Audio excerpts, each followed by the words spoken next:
Bonjour, bonjour à tout le monde. Dans un nouveau live, ici sur ma page personnelle, Nadia et Vocation. Si vous êtes avec moi, faites-moi un petit coucou. Moi, je suis au café, comme tous les matins. Le temps que je me... un peu... comment dire? Pas que je m'en débarrasse, mais c'est une habitude qui me plaît. Mais boire autant de café, c'est pas forcément une bonne chose, voilà. Voilà, voyons qui est avec moi. Faites-moi un petit coucou. Dites-moi que vous êtes ici. Je vais vous dire de quoi on va parler aujourd'hui. Peut-être que le sujet vous intéresse. Je ne sais pas si je peux marquer le titre en direct. Attendez. Je vais vous dire d'abord. On va parler de guérison. C'est... Attendez. Vite en direct. Comme je suis sur le téléphone, je ne sais pas si je sais comment faire forcément. Je pense que c'est trop compliqué de gérer ça en direct. Je ne sais pas faire. Bon, c'est pas grave. Je vais marquer le titre après pour ceux qui regardent en replay, mais pour ceux qui regardent en live, on va parler de guérison. Une perspective sur la guérison. Je vais parler toujours de ma perspective, comment j'ai vécu la guérison moi. C'est quoi ma compréhension sur la guérison. Et je vous invite à me dire si vous raisonnez avec cette perspective, si ça fait écho en vous, si on vibre sur la même fréquence. Et pourquoi je fais ça? Parce que justement, je veux vous offrir des perspectives sur les choses qui paraissent compliquées dans la vie. Et la guérison, je pense que c'est quelque chose qui nous concerne tous. On a tous des casseroles au... Je ne vais pas dire le mot, je l'ai déjà utilisé une fois, mais bon, je ne vais pas être vulgaire, mais vous comprenez. On a tous des héritages pour être une lady. Bonjour Hélène, ravie de t'avoir ici avec nous dans cet espace. Tu vois, j'ai mis même des paillettes. Des paillettes, j'aime bien jouer avec ces trucs de Facebook. Des fois, c'est mignon. Donc la guérison, ça nous concerne tous parce que forcément, nous sommes le fils ou la fille de quelqu'un. Forcément, nous venons d'une famille. Peut-être nous avons épousé quelqu'un ou nous sommes en couple avec quelqu'un. Peut-être qu'on a des enfants avec cette personne. Et forcément, on a une lignée. Donc, on a des enfants ou pas. Ou peut-être qu'on va les avoir. Donc, imaginez ces relations familiales comme des mailles qui se propagent dans l'espace-temps. C'est juste une image, c'est pas forcément comme ça. Mais c'est cet arbre généalogique qui vient de loin, qui passe à travers notre cœur et qui va plus loin. Donc, forcément, il y a des histoires qui circulent à travers cet arbre. Et souvent, c'est des histoires qui nous posent problème parce qu'elles sont non comprises, parce qu'il y a beaucoup de traumas, parce qu'il y a beaucoup de non-compréhension, parce qu'il y a beaucoup de souffrance qui se balade dans cet arbre généalogique. Et pour tout vous dire, jusqu'à notre génération, moi j'ai 40 ans, jusqu'à notre génération, je ne pense pas que nos parents ont eu ce discours-là de parler de trauma, de transmission transgénérationnelle et tout ce discours. Donc c'est quelque chose d'assez nouveau, même si les psychologues sont penchés sur le sujet, même s'il y a eu des études là-dessus. Dans les familles, dans la vie de tous les jours, on ne discutait pas de ça. Donc la vie, elle se faisait au mieux et voilà, basta.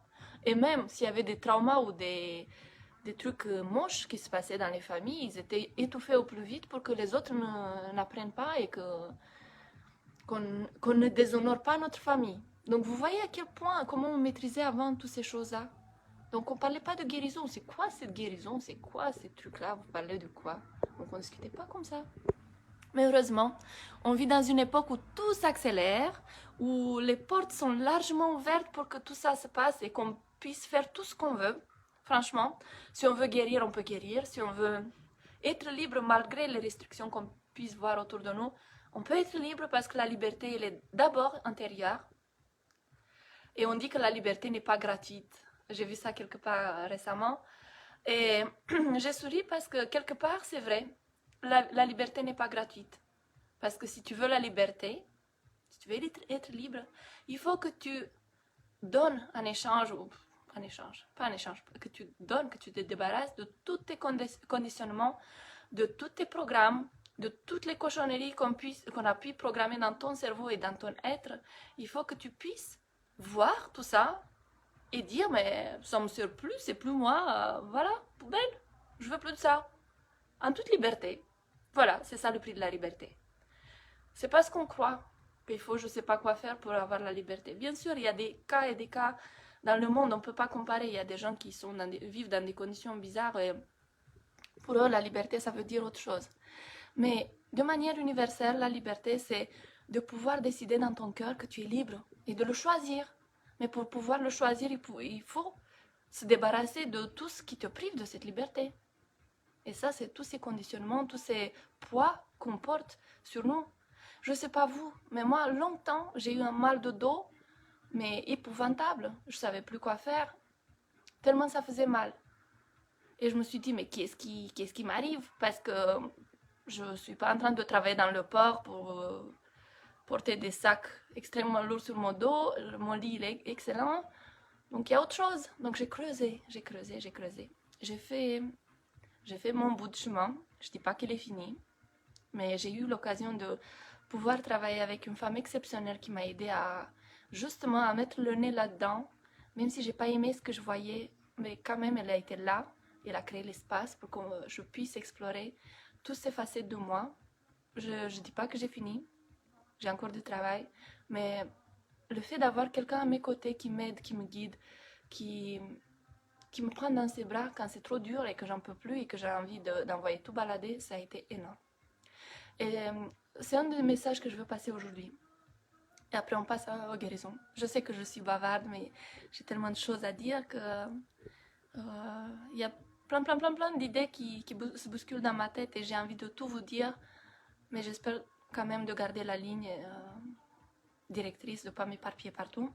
Donc, je vous disais que c'est important d'avoir quelqu'un qui crée l'espace, qui vous soutient, qui vous donne la main, qui vous montre ce que vous ne voulez pas voir, qui vous prend dans ses bras avec amour inconditionnel. Vous pouvez savoir que vous êtes assez. Même si c'est dur, même si ça fait mal en ce moment, ça va passer. Une fois que vous avez vu ce qu'il y a à voir, ça va passer. Et revenons à la guérison. Ok. Qu'est-ce que c'est la guérison de ma perspective, dans ma perspective? Et comment je l'ai vécu moi? Donc, il faut savoir que dans votre vie quotidienne, vous vivez plein d'émotions tous les jours, n'est-ce pas? Des fois, c'est montagne russe, c'est un carrousel. Vous passez de la douceur à la colère dans 2 secondes chrono. Et ça, c'est juste 2 émotions choisies comme ça au hasard, mais la palette émotionnelle, elle est très très riche dans une journée. Si vous êtes vraiment présente dans votre vie, vous allez voir à quel point vous vivez énormément d'émotions dans une journée. Et certains jours, vous avez certaines émotions qui prédominent, d'autres jours, il y a d'autres émotions qui prédominent. Donc, il y a quand même des émotions dominantes parmi tout ça. N'est-ce pas? Donc, on est équipé d'un corps humain et nous avons ce écran de bord qui sont les émotions pour nous dire attention, tu chauffes, tu vas exploser, ton cerveau va faire une implosion si tu continues sur cette voie-ci. Et ça, c'est la colère. Quand tu sens que tu es débordé de colère, que tu maîtrises plus rien, le corps te dit, ça te fait mal quelque part, tu sens que tu es toute rouge. Il y a des signes physiologiques qui te montrent qu'il faut s'arrêter ou qu'il faut déverser parce qu'il y en a trop. Quand il y a de la tristesse, il y a d'autres signes biologiques. Le corps se sent différemment. C'est pas pareil comme dans la colère. C'est peut-être tout mou, tu as envie juste de t'allonger, de rien faire, de ne pas bouger, d'être dans une sorte d'inertie. Est-ce que ça vous est arrivé d'être extrêmement triste et de bouger dans tous les sens et de faire le singe et de, je sais pas, d'être agressif peut-être quand vous êtes triste? Donc si ça arrive, c'est un mélange de tristesse et colère. Mais chaque émotion a ses particularités à elle. Donc on peut les décrypter. Bon, Ça, je vous parle de ce que vous vivez tous les jours. J'ai donné quelques exemples pour que vous compreniez et que vous suivez là où je veux vous amener. Après, ces émotions, quand elles ne sont pas processées, ça veut dire quand elles ne sont pas ressenties pleinement et quand elles ne sont pas alchimisées, ça veut dire transformées, elles restent coincées dans le corps. Elles sont réprimées, ce qu'on appelle dans le langage de psychologue ou de thérapeute, elles sont réprimées parce qu'il y en a trop et le cerveau n'arrive pas à digérer tout ça. Il y en a trop d'un coup. Et surtout si ça se passe à un âge où on n'a pas une maturité cérébrale pour processer toutes ces émotions, c'est sûr qu'il y a des mécanismes de protection qui s'enclenchent automatiquement et qui fait que les émotions sont réprimées. Il y a quelque chose qui vient par-dessus pour faire écran, pour protéger le psyché de l'enfant ou de la personne qui n'est pas assez mature émotionnellement pour comprendre ce qui se passe avec elle, pour la protéger. Et donc cette émotion, elle est mise comme dans un petit dépôt, dans un tiroir. Donc, imaginez les milliers et les milliers des émotions qu'on vit depuis tout petit. Elles n'ont pas toutes été processées correctement. Il y a beaucoup de réprimades. Et donc les tiroirs sont pleins. Et quand les tiroirs sont pleins, et c'est à des différents étages, ça dépend des émotions. Peut-être que la colère est plutôt stockée au niveau de la tête, physiquement parlant.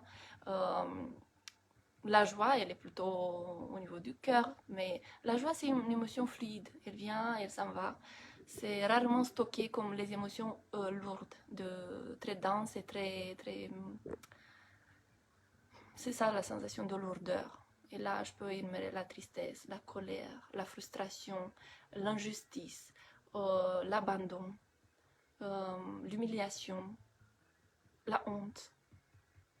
Donc, toutes ces émotions, même scientifiquement, elles ont été mesurées. Elles ont une fréquence, une vibration très basse, elles sont très denses. Et parce qu'elles sont désagréables, ça veut dire que dans le corps, ça ne plaît pas ce qu'on ressent. Parce qu'on ne comprend pas trop, c'est désagréable, donc on essaie de passer à autre chose. Vous avez peut-être entendu cette idée, ah, je vais me changer les idées, je vais passer à autre chose. Mais quand on fait ça, on met sous le tapis ce on vient de ressentir et on comprend que dalle de cette situation. Peut-être qu'on aurait pu apprendre quelque chose qui nous aurait fait évoluer dans notre état de conscience.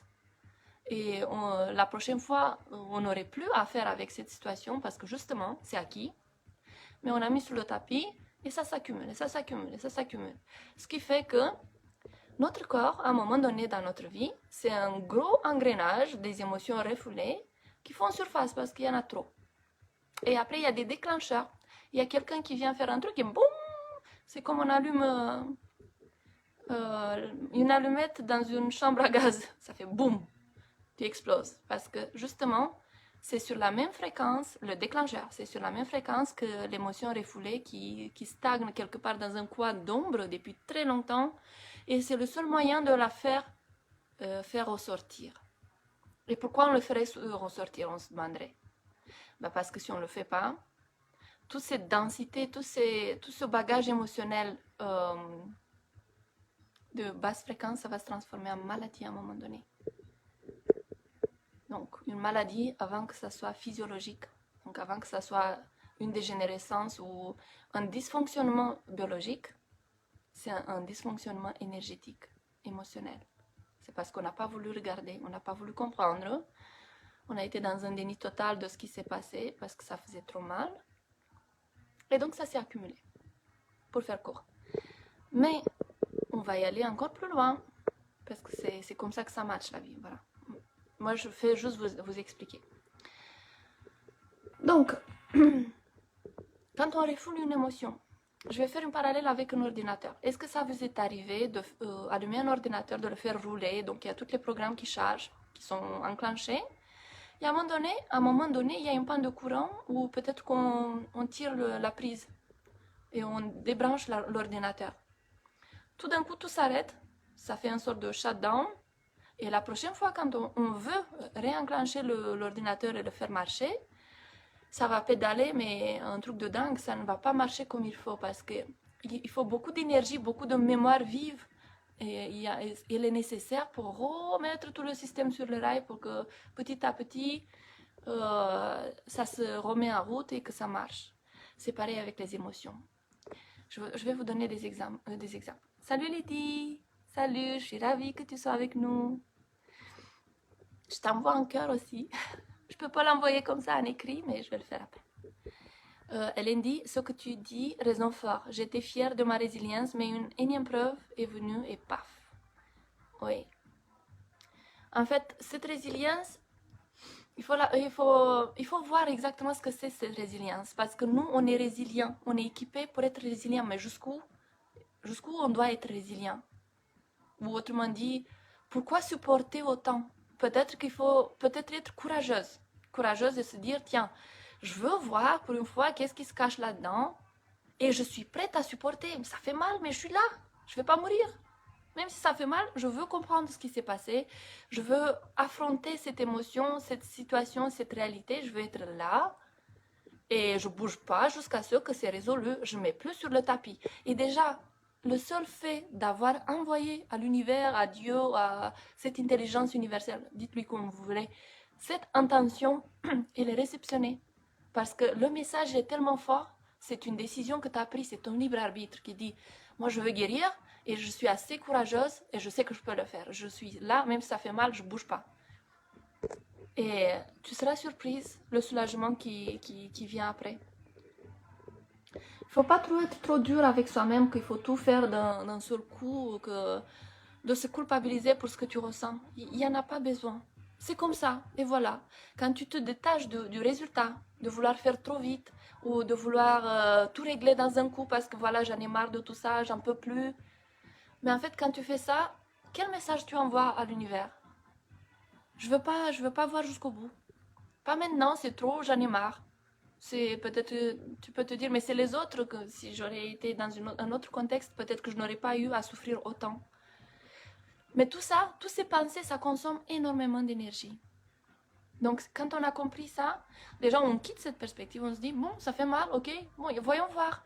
Et on passe de l'autre côté où nous sommes curieuses. Nous sommes plus brimés et alourdis par le poids de ce qui se passe, nous sommes curieuses. On se dit, mais voyons voir. Bah, ok. Ma mère ou ma grand-mère n'a pas eu cette chance d'avoir peut-être un thérapeute ou d'avoir cette compréhension, cette connaissance. Mais moi, je veux voir. Ça fait mal? Voyons voir. Ça fait mal, je vais mourir? Non. Ça fait plus mal quand on se cogne le doigt contre le lit, quand on marche dans la nuit et qu'on n'a pas vu le lit, le coin du lit, que tout ça. Et en fait, ce qui fait mal, c'est cette résistance intérieure de se laisser aller, d'avoir confiance que tout va bien se passer. Même s'il y a des mémoires, même s'il y a des héritages, n'importe. C'est la résistance qui fait mal. Moi, j'ai eu du mal à accepter cette phrase-là que je vous dis. J'ai explosé plein de fois quand on m'a dit. Mais c'était dans ma tête. C'est moi qui créais ma propre souffrance.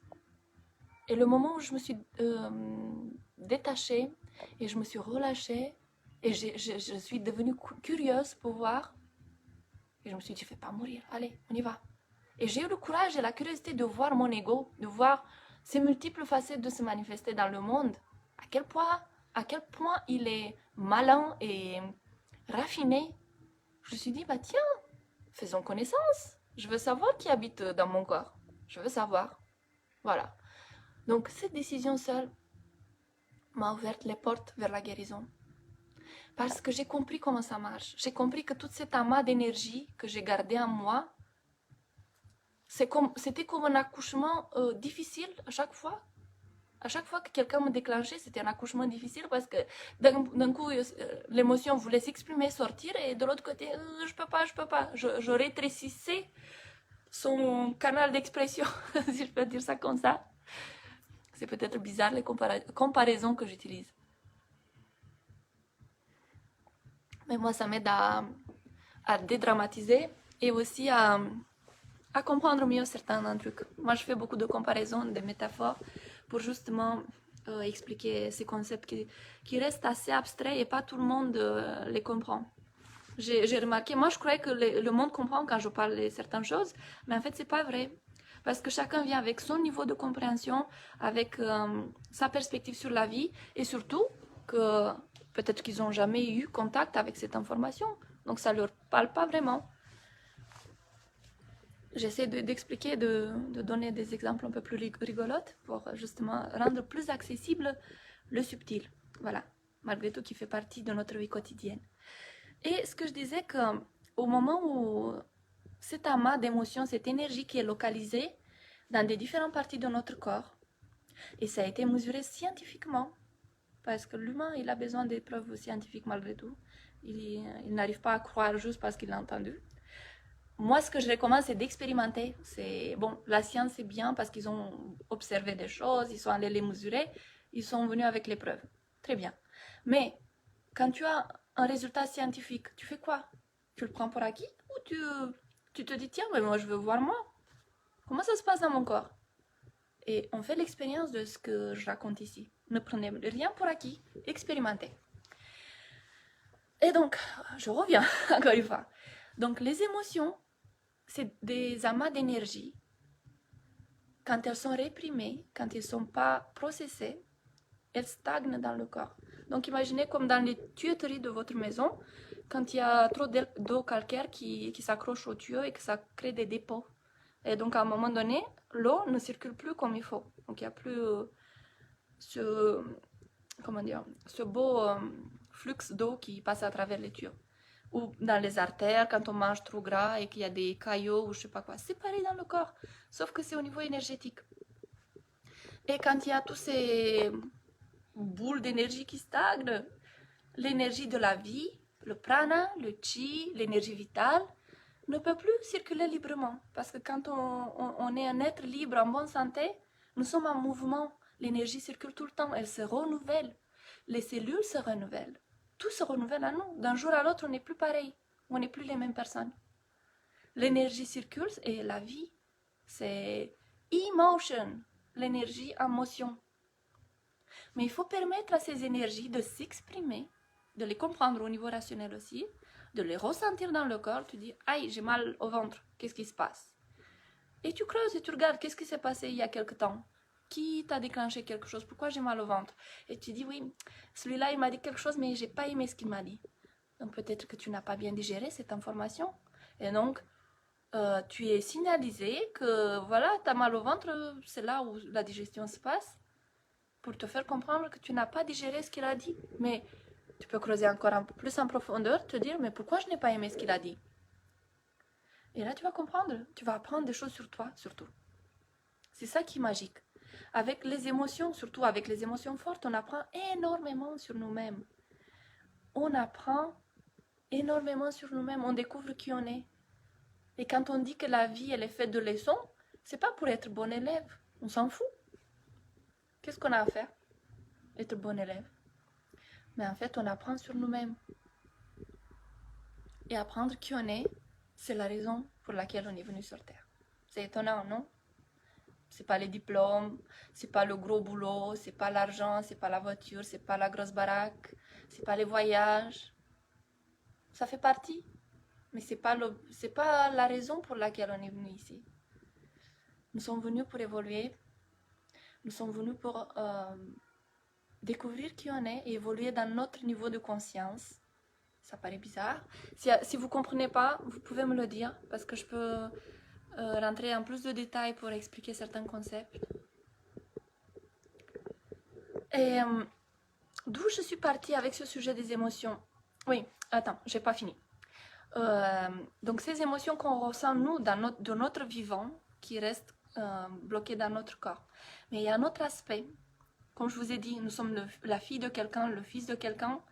Et ces lignées familiales, elles ont leurs propres émotions stockées, refoulées, des non-dits, tout ça. Ça reste bloqué dans leur corps à leur époque. Et en fait, certaines informations passent à travers les générations, à travers l'ADN de nos ancêtres. Et ça crée des sensations de disconfort dans notre corps ou de non-compréhension.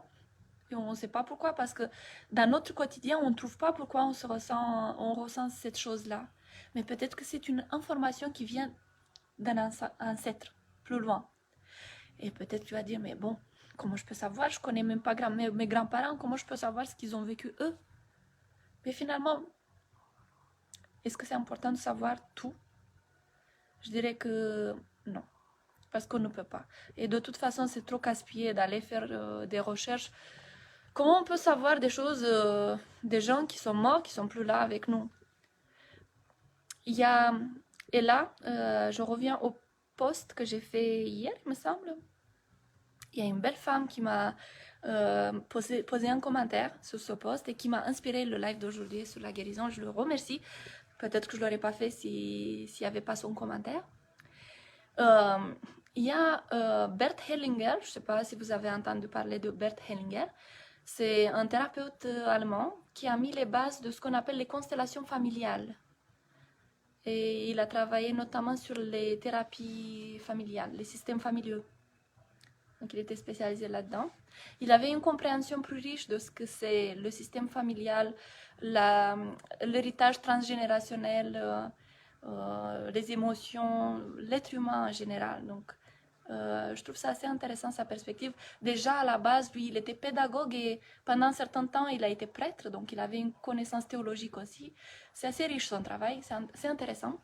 Et donc, dans les constellations familiales, il mettait en scène des personnes pour retrouver un certain trauma ou certaines situations familiales, sans savoir l'information, mais intuitivement, en mettant en scène une situation, c'est comme une pièce de théâtre, les gens se posaient à leur place et on arrivait à décoder ce qui bloquait, ce qui posait problème dans ce système familial. Si vous ne connaissez pas du tout, vous pouvez juste chercher sur Google, c'est assez facile, constellation familiale, et vous allez comprendre un peu le principe.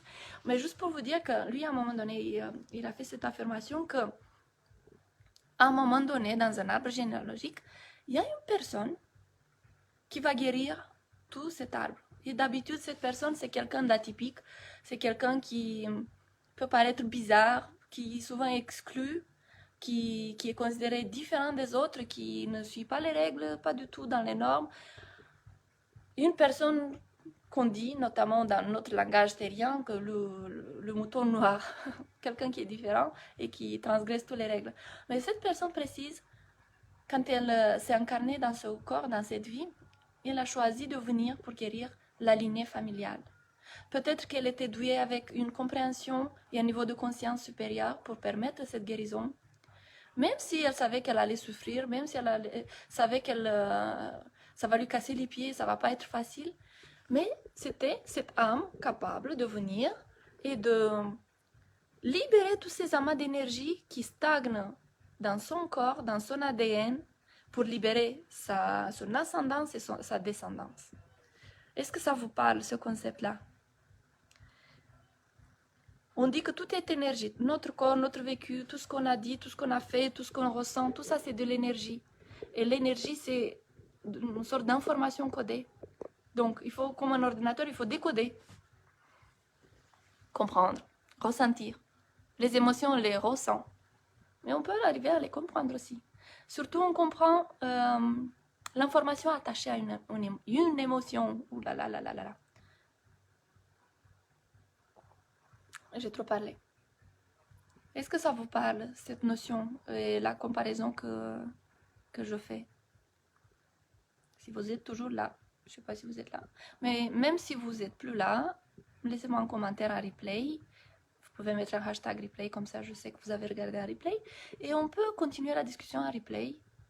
Ça serait intéressant de recevoir de votre part peut-être votre perspective là où vous êtes, vous, dans votre chemin. Parce que chaque guérison, elle est différente. Même si en principe, le mécanisme, il marche comme, à peu près comme je vous ai expliqué. Il y a aussi cette situation où il y a des guérisons spontanées, où sans faire 1000 chemins, voire 10 000 thérapeutes, il y a boum, c'est comme un éclair. Il y a quelque chose qui se passe. C'est une libération d'énergie énorme. Donc, c'est un accouchement immense de tous ces amas d'énergie qui étaient stagnés, coincés dans le corps et qui partent. Et on se demande qu'est-ce qui produit cette expérience, ce phénomène. Je ne saurais pas l'expliquer. Moi, c'est un truc qui m'a pris du temps. Mais je sais qu'il y a des cas où ça arrive soit par des émotions, pardon, par des événements ainsi dits tragiques, par des accidents ou des expériences de mort, comment on appelle ça, near death experience en anglais, de mort imminente, les gens qui sont en mort cérébrale et qui reviennent. Donc il y a des situations comme ça, ou un événement familial, où il y a quelque chose qui déclenche cette guérison. Il y a aussi le facteur, je pense que j'ai la voix, oui, le facteur foi. Et la foi, qu'est-ce que c'est la foi? À votre avis, c'est quoi la foi? J'aime bien une phrase que Jésus a dit. Il disait que c'est pas moi qui t'ai guéri, c'est ta foi qui t'a guéri. Je vais vous dire ma perspective sur la foi. N'importe la religion. Moi, je prêche aucune religion ici. Ma seule religion, c'est l'amour. Mais ce que je veux dire, c'est la foi, c'est une connexion avec la source de toute création. Donc, quand tu as une connexion directe, sincère, tu arrives à savoir qui tu es, tu vois ce qui se passe autour de toi et tu comprends sans juger, sans projeter des choses, des étiquettes sur la situation. En fait, tu as une compréhension à un niveau surnaturel. Tu ne juges pas seulement avec ton mental humain une certaine situation. Tu as juste confiance que tout est possible parce que tu es connecté à la source de tout et tout est possible. Et que tu reçois tout simplement beaucoup d'amour, le soutien dont tu as besoin et tout ce dont tu as besoin pour ton bien. Souvent, avec notre mental, on croit qu'on sait ce qui est bon pour nous parce que nous sommes limités dans la perception. Nous analysons par rapport à l'expérience passée, donc par rapport aux souvenirs, par rapport aux expériences passées, par rapport à ce qui se passe autour de nous. Mais ça ne veut pas dire forcément que c'est pour notre bien le plus haut. Et notre bien le plus haut, c'est évoluer, grandir en tant qu'homme. Peut-être que moi, j'aimerais bien avoir, je sais pas, une maison en bord de mer, quelque part. Mais peut-être que c'est pas pour mon bien le plus haut parce qu'il y aura un tsunami ou je sais pas quoi. Avec la fonte des glaces, tout va être rasé dans ce coin-là. Je dis un exemple, là, bizarre, mais bon, vous avez compris l'idée. La source de toute création, il ne faut pas être religieux pour comprendre ça. Il faut juste se donner permission de ressentir dans son corps que tu n'es pas seul, que tu peux demander de l'aide, que tu n'as pas besoin d'intermédiaire. Et petit à petit, tu vas voir, c'est ce qu'on appelle l'ouverture du cœur, tu vas ressentir de plus en plus, tu vas percevoir de plus en plus, tu vas voir que ta perception elle est plus raffinée, que tu peux avoir espoir et que tu sens que tout va bien même au milieu de la tempête, mais tu ressens différemment. Parce que ton énergie a changé, parce que l'énergie circule librement dans ton corps, parce que tu as libéré des émotions qui bloquaient cette circulation et qui bloquaient cette perception, ce ressenti dans ton corps, et que tu fais de la place. Tu deviens une immense maison qui a de la place, qui est épurée, où tu te sens bien. Il n'y a plus tous ces vieux meubles, tous ces vieux trucs qui traînent là-bas que tu ne comprends même pas ce qu'ils font là-bas. Vous voyez un peu? Et donc, pour finir ce live, c'est là que je voulais insister sur le fait que cette information, ces émotions refoulées sont transgénérationnelles. Oui, c'est ce qu'on dit, l'héritage. Mais c'est pas fait exprès. Et la clé, il y a une clé pour tout ça. C'est ce que j'ai trouvé. La clé pour faciliter ce processus, si vous voulez, c'est d'arriver à accepter sereinement ce qui s'est passé et de pardonner. C'est énorme. Ça, c'est une grande pièce de puzzle. D'accepter que c'est comme ça et de pardonner, mais sincèrement pardonner. De ne pas faire en sorte, ok, je te pardonne, je veux passer à autre chose, j'en ai marre. Parce que ton énergie ne va pas changer dans cette perspective. Mais quand tu ressens dans ton cœur et sincèrement que oui, c'est comme ça, ils ont fait de leur mieux, mais moi aussi je fais de mon mieux et je choisis de pardonner. Ce qui se passe à ce moment-là, c'est les feux d'artifice de Paris, c'est rien à côté. C'est votre liberté, parce qu'elle est dans votre cœur avant tout. Et c'est là qu'on arrive au travail de guérison qu'on fait pour notre lignée, pour notre arbre généalogique. Et c'est le plus beau cadeau que vous pouvez faire à vos enfants. Bah, c'est le plus beau cadeau. Bon, c'est ça que je voulais partager avec vous. Je suis partie sur un autre sujet, une inspiration que j'ai eue hier soir. J'ai pris quelques notes rapidement pour ne pas oublier ce que je voulais dire. Mais ce matin, au réveil, j'ai lu ce commentaire et je me suis dit c'est là le bon moment de partager parce que je ressens fort en moi ce message et je veux le partager. Et donc, si vous aussi résonnez avec mon message et que vous pensez que d'autres âmes auraient besoin d'écouter, d'entendre ce que j'ai dit là, peut-être ça pourrait les aider et les réconforter dans ce qu'ils vivent actuellement, alors partagez, si ça vous fait plaisir, mon live, partagez-le sur vos réseaux. Ça va aider à arriver dans plusieurs maisons, foyers, dans plusieurs cœurs qui à leur tour pourraient partager. C'est comme ça que le message de l'amour se répand, organiquement, avec beaucoup d'amour, avec confiance et à travers les humains. Je vous aime, je vous embrasse, je vous envoie ma joie, mon bonne humeur, je partage avec vous. Et je vous dis à très bientôt dans un prochain live.